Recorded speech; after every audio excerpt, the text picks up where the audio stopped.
think one of the main ways or things that people need to do when they're like thinking about going into this business is connecting with their why, right? So what is your why and how do you connect with it? Like, how do you remind yourself of it? Because sometimes we get lost in like the every day-to-day stuff that's happening all around us. Yeah, I think that, have you ever read Four Maps by Robert Allen? Such a good book. No, I haven't read that one. He talks about, really the four things that make a happy person. It's like time freedom, financial freedom, loving relationships, and a healthy body. Okay.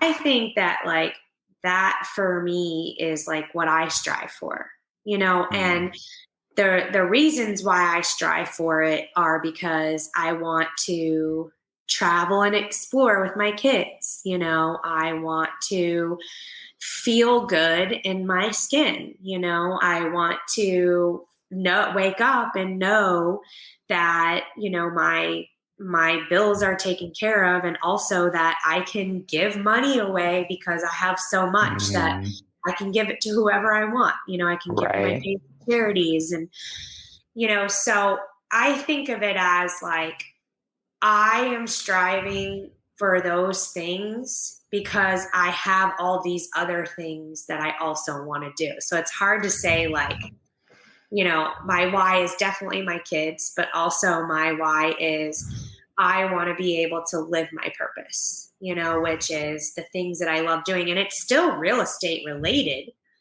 but I don't want to have to like task inside of my real estate business. Like I want to get to a point where I'm living my purpose, like Pace, or these other big guys that, they've gotten to the point to where all they're doing is the things that they love and they enjoy.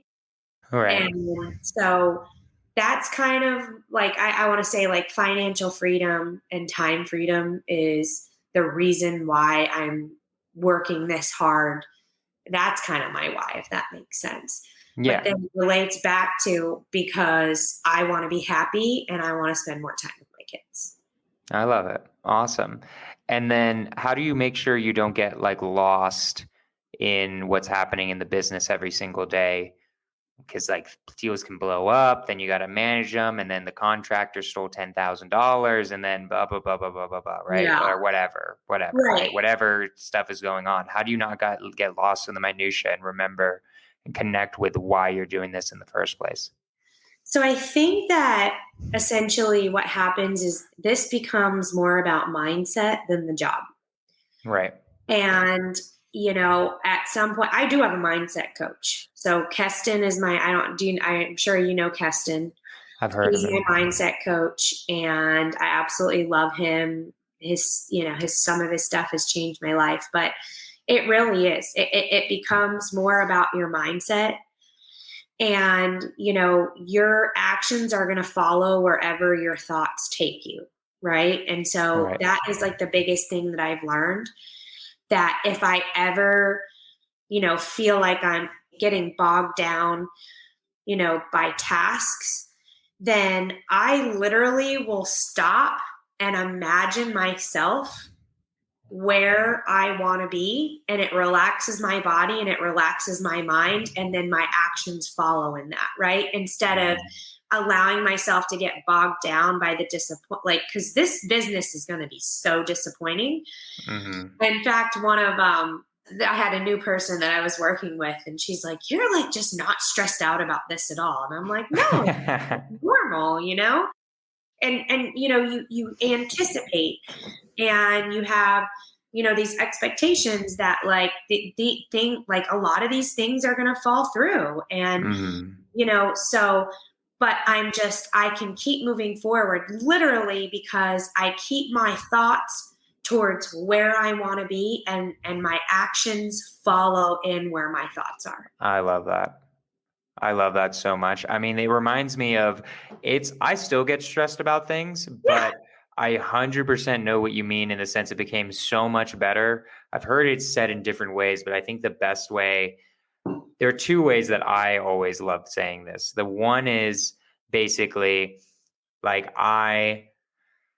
Ken Clothier was one where it was like, he really said, it's like, if you're going to get into an MMA ring, like, aren't you going to expect to get hit sometimes? And it's like, yeah. And it's like the same with real estate. If you're going to make hundreds of thousands of dollars, you're going to have to lose tens of thousands at least, maybe even hundreds of thousands on deals that don't work out. Right. That really, I remember that hit me. And then my acupuncturist told me something where it's like, you could just do everything you were going to do anyways and just not be stressed about it. Like, you could Yeah. do exactly what you were going was going to happen no matter what, because you know what you need to do. You're going to like just do it either way. But like, the actual feeling didn't have to be there while it was happening, and you could have enjoyed it more. Those two things hit me personally, where I'm like, oh my God, like, this is revolutionary. I could just do this and not be stressed out 24/7, right? Yeah. I just went on a tirade there a little bit, but True. it's true, right? So I need to get back to you. So we're wholesaling, then we try out flipping, and then where do we keep going? Where do we go? Well, we go into creative because you were watching Pace and you joined Yeah. Sub 2. And this keeps coming back to it, but like, talk a little bit about community, like what that means. I think Pace talks about it a ton, and I think it's something that some people just don't know. And I'm curious, like, how did a community start changing your real estate career, your life, or whatever it changed? Yeah, I mean it definitely changed everything for me. I have met so many people. I mean, to say like I'm over here in Jacksonville, Florida, and I know investors and buyers all over the country. Like I just closed a couple deals in Mississippi with another sub 2 student. I mean, how cool is that? Like I was wholesaling Right. in Mississippi. I mean, you can go and I found the buyer in sub 2. Right. A lot of my buyers have been from sub 2. A lot of people have brought me deals from the mentorship. Like Right. the two deal, well, the one deal that I bought that was seller finance, my Airbnb, came from the free Facebook page. Another couple that I bought came from sub 2. Some of my flips have come from the mentorship. I mean, it's just like it elevates you. Right. It is true. Like you get yourself around the other people that are doing what you're doing. And the other cool thing is, and I'm sure that, and this is actually an issue. I can't remember where we were talking about this. Oh, we were talking about, social media. And there's a lot of people that say, oh, I just got off social media because it was so negative and blah, blah, blah. I Mm. mean, I don't ever see anything negative on my social media because all my friends are in real estate. Right. And so I don't see all that crap. And all I see is people working really hard and having success. And it's like that's the community that I built, and even during COVID, when things were hard, it's like we were all building each other up and building our real estate business. It was so awesome. And like I have friends in Hawaii, I have friends in Arizona. I mean, these people are actually my friends and we make money together. Right. It's so Yeah. cool. I love it. It's so true. I mean, like, community, it's having some, like, people in every. I love the fact that I have someone everywhere. Like, now if I have something in Jacksonville, I can send it to you, April, right? Like, Exactly. even though that's not at my place at all. Like, I'm just not. I've never been there before. So I love it because you get so much cool stuff just being in the community. Like, so many free resources, so many different amazing people. Like, Pace attracted like amazing people into it. So yeah, like, I always, anytime I have a sub 2 student, we always talk about that for Yeah, a second. for What do sure. you think someone should do if they don't have the money to join a community? What should be, because like, I just know for me, unless they're crazy, like what I did is I just put it all on a credit card, but I don't think I should recommend that to people. Like, what would you recommend to someone who's just starting out but doesn't have enough money for the community yet? Yeah. Well, I mean, I know for me here in Jacksonville, I do meetups every month, and our meetups are There we go. awesome. people who aren't in the community are like, oh my gosh, all these people, they're so awesome. Just because we have an awesome community, like sub communities, I want to say, like every town has their own like little sub to community. And so I'm trying to build like a network here, so I would look for meetups, and you can go to meetups. I mean, like there is a whole community of real estate investors here in Jacksonville that are not a part of the sub two mentorship. Right. And over time, like I have also gotten, to know a lot of these people. I know their names. There's Facebook groups. I mean, you can just make friends off Facebook and start to there's a girl that I started noticing her name on a local Facebook page. And here we are 3 years later, and she's kind of on the same trajectory as I am. And like, I've never met her, but we've bought and sold deals to each other. And like, I know her, and I see like, what kind of success she's had. And she's helped me and I've helped her. And it's really cool. We have never even met each other before, so it's networking is not exclusive to a mentorship. Like networking, just getting yourself out there, getting your name known, but you've got to be consistent and persistent in that too. Like you can't just make one post and nobody answers and you're like, that doesn't work, Persistency is key. We were, writing up something in our clarity checklist with our team. And one of my things What is that? What is a clarity checklist? Well, it was a clarity checklist. It was a question of like, name 3 words that you want to be known as in your business, right? So like, how do I want to be known? And one of my words was persistent. And why is that? Because people remember you when you're persistent. And I don't mean like, annoying. Like, yeah, you want to be annoying if you're a wholesaler to a homeowner, but that's also persistency, right? But if I keep coming to you and keep talking to you and keep telling you like, sell me a deal, send me your deals, sell me a deal, send me your deals. When you get a deal, who's the first person that you're going to think of? Right. Me, right? So I want to be persistent. And so that's the same thing that you want to be in networking. You want to be persistent. You post your name up on these Facebook pages like a bunch of times, whatever you're saying, like add value, like help people out, get your name out there. I mean, it works. It works. I love it. Yeah, no, I mean, persistency, that's something that I think that's literally, I don't know. What do you think? What do you think? Let's go through, before I say mine, what do you think are like the key ingredients to success? I would say persistence is one of the big ones. There's like maybe like a few, and maybe we can create a formula for success together right now. Yeah. Like, what do you think is required to be successful? I'd say in life, but also in real estate. I think that it's consistency and persistency. And then, like I said, then it's your mindset, because you don't have to be the smartest one. You don't have to be the best one. You just have to be the one that shows up all the time.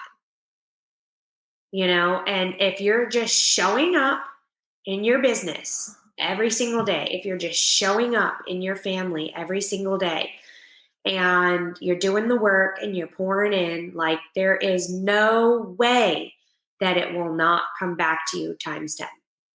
Right. 100%. I would say for me, I think it's mindset is 80%. Mindset kind of runs into persistency. Yeah. I feel like persistency is the effect of mindset, where like if you just show up in anything, that's 80% of the battle is showing up. No matter how you feel, no matter if you feel terrible, I'm willing to bet no matter what happened to April the day before, no matter how much she wants to press the alarm button, she wakes up at 4:30 or 5 every single day and gets it done. Make sure her kids are taken care of. That's the difference. That's the type of person that's successful in this, is the person who just keeps going even when there's not really like, even when things are bad. When things are bad and you keep going, that's the difference, right? It's easy to keep going when it's good. Resiliency. Right? Yeah. Like it's easy to keep going when it's good, but it's really hard when it's bad, right? And so I feel like the people who can keep going really are the winners, the ones who are like, no, I'm not going to quit. I'm not quitting this. I don't know. I don't care if it takes me another 5 months to get a deal. I'm going to keep going. Never. Right? Yeah, because like you don't lose until you quit, basically. That's where you lose. You don't lose Right. this game until that point. And then yeah, like I feel like, and then there's like 5% that's like knowledge, and that you could get from me or April, basically. That Yeah. extra 5% could be, both of us could just give that to you for free, more or less, right? So yeah, we're going. I keep going off of tangents with you. I forgot. I don't even remember what I was talking about beforehand, because we get on like some pretty good tangents. Going through your story, you keep developing the creative financing, right? Parts of your business, and then where does it go? Like what's the next step in your journey? Are there any other milestones to getting to where you are now, you feel like? Gosh, yeah. I mean, I just think that it is just keep growing and keep chasing big dreams and big goals. Mm-hmm. Like my goals aren't just to meet my basic needs. Like I have big dreams and big goals of where I want this business to be. And, I set them and then I step back and I figure out the steps on how I'm going to get there. And hey, I mean, I'm only in this 3 years. So Right. I don't have it perfected by any means. And I'm always growing. And I think that I've been in my business a little bit too much over the past 3 years. And so one of my big goals is to start, hiring and scaling. I mean, I've scaled a little bit, but not enough to where I can start to step out and chase some other dreams and goals that I have, like Right. I want to help 50 people get their first deal this year. Well, if I'm still doing all the tasks in my wholesale business, then I'm not going to be able to do that. And like I Right. said, I have I want to do more networking and have more meetups and do more seminars. And if I'm still in my fix and flip business, then I'm not going to be able to do that. And so these are all the things that you take it step by step. Right. So like as soon as you get to a point where you're like, okay, wow, like I need to figure out, like the cold calling, for instance. Okay, now I have all these leads and I'm trying to close these deals and I'm not able to generate leads anymore. Well, now I need to fill that position, right? Right. Now I don't have time to follow up on my leads like I used to. And so now I need to fill that position. Well, now I don't have time to be writing all my contracts, like I used to. So now I need to fill that position. So it's just really one step at a time. And, stumbling along the way, stumbling our way to success. I love it. I love it. You and me are probably in similar situations, because I'm also in my 3rd year. And like my biggest challenge now is getting my brain into everyone else's brains and finding the right people who fit into the right places. Like I had to let my dispositions manager go. I had to let a VA go, 2 VAs, right? Like, and then I've had to once that happens, then like you have huge holes in your business, and then like you have to fill them. And it's the hardest part is I think I need 3 more people, and then it's technically everyone's in a role, at least except for me, which is good. I was at a point where I was at that, but I'm like, oh, it just doesn't work. So finding the right people, that's a skill. Finding the right people, having them trained up where they do their job well. It's a challenge. I think it's hard to tell whether it's harder than getting your first deal. It feels harder now. Yeah. It feels harder now because that's where we're at, right? Like I could fire everyone and just go balls to the wall wholesaling and make like a couple $100,000 for the rest of my life. But like, that's not the life I want to live. I have a similar one to you of like, I want time freedom, and wholesaling, you'll never have time freedom unless you hire people. So yeah, I mean, I'm just here to say I'm 100% with you. Like those are the biggest struggles, is hiring and stuff like it's that. Hard. Yeah, 100%. So I'm just curious, what do you need to hire right now in your business? Oh, I don't know. We just hired some more cold calling VAs. I am partnering up with someone. I finally found someone after all these years that I feel like we both have the same sort of like work ethic and integrity and, vision and goals. And so we're kind of partnering up so that they can take one part of the business. I'm taking another part of the business, and we're You just found kind an of trying to figure integrator. out. Yeah. So we're just trying to figure out from here, okay, so who's going to be our next hire, and then who's going to be our next hire. So we're just taking it one step at a time. How does that going? This is a very curiosity thing to me because I'm a visionary. I could already tell you were a visionary just talking to you. I'm also a visionary and I don't have an integrator. How is that going? I don't know how Oh, successful I that person find will be myself in the integrator spot all the time. for And you. it's Right. okay. I also want to know it, and so it's like, when I figure out call tools, I'm like, I'm a genius. I know how to do call tools. Or when I figure out how to scrub a list, I'm like, shoot, look at me. And that is like, people don't know how to do that. So even if Right. you're a visionary, I would say don't skip that part, like learn learn the business, learn what it's all about.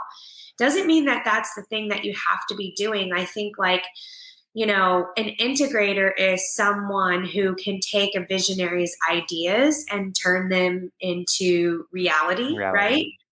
And so like if we're starting this business, then we're both integrator and visionary. So we have to take our own ideas and Right. turn them into a reality. And so, I'm learning that part of the business, and it's not what I'm going to be doing forever, but it's also like now I can like build SOPs and then put someone in there. Right. And guess what? 100%. I did that. That is like so amazing that I did that. And so then I learned how to do this and I build SOPs and then I can put somebody in there. Right. So I think 100%. you have to be all of it in the beginning. You don't get to just pick and choose. And I mean, I don't even think, for instance, like Pace with Cody. I mean, Pace was in real estate for 12 years before he found Cody. Right.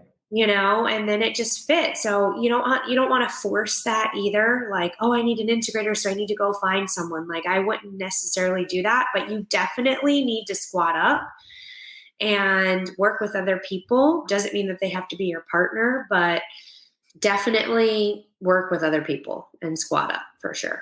Right. 100%. How did you find your integrator? Oh no, I'm my integrator. Oh, okay. Oh, the person you're partnering up with. No, he likes to be on the phones. And so he's the closer, and Gotcha. he's handling all of that, which is fine with me because I don't love being on the phones either. Okay. I can be, and I'm good at it, and I love talking to sellers, but I don't love like the follow up. I don't love like the negotiating part. Like I don't like any of that kind of stuff. Gotcha. And so I'm fine with somebody taking over that. As I kind of do like the back end stuff and try to get the business part built up. And it's nice for me because then I know that that's also being taken care of. Whereas, I was doing everything myself before. I gotcha. Cool.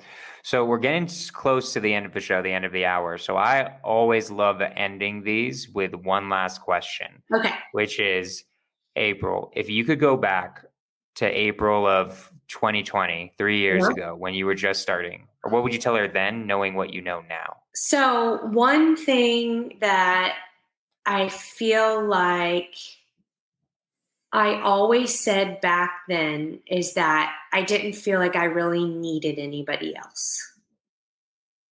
And I would go back and be like, you do. You need people. And I definitely think that if I would have, and I did leverage my community, but I think that if I would have asked for more help instead of thinking that I could figure it all, because that's the kind of person I am. Like, I'm going to figure this out on my own, which is so funny. Yeah. I see my daughter doing it and it drives me crazy because like, let me just show you and then you can do it yourself, and I think that I would say you do need people and you need to ask for more help. And I think that I probably would have been a lot further in this scaling journey of mine if I had done that. And so I think that it's hard to ask people for help, but to like go out there, ask for help. Don't try to do it by yourself like I did. and not to say that you won't have success, because you will, but just to, I don't know, I would have looked for it more. I love it. I think I would have learned a lot more along the way. Where do you think that came from? Because that's a very similar attitude I had for a while. Like, I did not like asking for help in a lot of different aspects of my life. I think I did it pretty well in real estate, but like that was something for mine where I never, like when I was growing up, I never went to my parents for almost anything. Like I was constantly trying to do things on my own. Where do you think that came from? Do you feel like that's just an independent spirit born in you, Yeah, or? it's like I said, I see my daughter, doing that. She's just got a drive, and I think I have a drive in me. And, yeah, I think that's also that goes way back to your story of origin, Right. how you were raised. You don't want to be a bother to anybody, but I definitely think I wanted to be seen, so I achieved, and I did things by myself. And when I saw that I was getting, like people would be like, oh, that's so amazing, that it just would make me want to do it even more. So I think that that's kind of like a story of origin thing of where it was developed inside of me. But I think it's a good thing, but it can also be your weakness. Like your greatest strength is always your greatest weakness, right? True. 100%. Cool. Well, April, what are we plugging here? What's your IG? How can people reach you? Yes. What do you want people So to go know about? follow me on Instagram, please. My Instagram handle is at April, April N Juliano, which is Juliano. So April N Juliano. That's All it. right. Yep. Go follow me on Instagram, because I promote my seminars, and I give a lot of tips for people with mindset and getting started in real estate. And, anything that I'm doing, I always try to post on there, and people can also reach out to me if they want to get a hold of Talk about me. your seminars. Talk about your seminars for a second. Like we Well, were they talking just beforehand, had but my first one. I don't know when my second one's going to be, but it's really cool. My whole, what I love to do is to teach people what I did, how I got into real estate, and how it changed my life, because this is a life-changing thing, right? Is this real estate business so crazy? So, and how easy it is, and how, it's easy, but it's hard. And how, anyone can do it. And so it was how to get into wholesaling real estate. So it's for anybody who has maybe been in real estate and has just kind of been spinning their wheels. Maybe he's gotten one or two deals. It's for somebody that's never been in real estate and wants to get started. It was for somebody who wants to be a buyer and wants to find more deals. Like whatever your goals were, like, to come to the seminar. And we just kind of talked about, like, what are the different ways to get into real estate, what you think you want to do in real estate, and then how to achieve those goals, and how to walk away with a 90-day action plan towards achieving those goals. so basically, if you live in Jacksonville, Florida, because that's where April lives, hit her up on Instagram, be like, when's the next seminar? Go. And she's going to tell you exactly how to make hundreds of thousands or even millions of dollars in real estate for free, is what I'm hearing, right? Well, there's a little bit of a charge, because I got to buy a room. Oh, never mind. And There's some money involved. Sorry. There's a little bit of money involved. My fault, guys. But whatever. Like not even close. Like yeah. Little.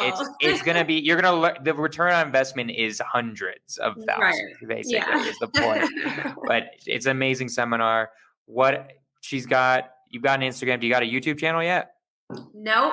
That's okay. another Well, you goal. need to get one. That's next. You need to start. Everyone needs a podcast. I don't know why. This takes up like literally no time. It's an hour interviewing you, and it maybe takes like 10 minutes to get you on the podcast. I'm saying, like, anyways, we can talk about that afterwards, but you should definitely get a podcast. That's always a good thing to have. And then Jacksonville, she's buyer there. She's doing deals there, wholesaling in Atlanta too, right? Yes, sir. Okay. And then, so that's for, if you guys hit her up for help, provide her with some value first. Like, please give her some warm leads. Don't just hit her up, be like, I want, your help. Be like, maybe I have some leads that are warm. I know the 4 pillars, guys, which is timeline to sell, condition, motivation, price. If you have those 4 things, then send the lead to April. Yes. Right? That's how, Yes, like, don't waste her time. exactly. She's way too gosh darn busy with her children and her life and doing her deals, but she'll help you out if you bring her some warm leads on Instagram. And if you do that, and it was because of this, tell her it was from this, because I want some credit. Yes. I just want some high fives. That's basically There it. you go. That's all I need. Thank So, you so much. and that's the way people should reach out to you, is Instagram. Yes. Okay, cool. Awesome. April, you're amazing. Do you have any last words for the people?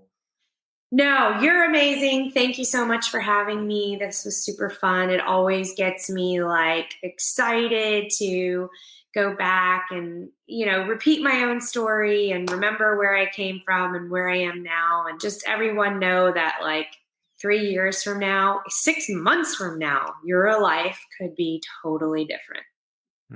100%. All right, guys.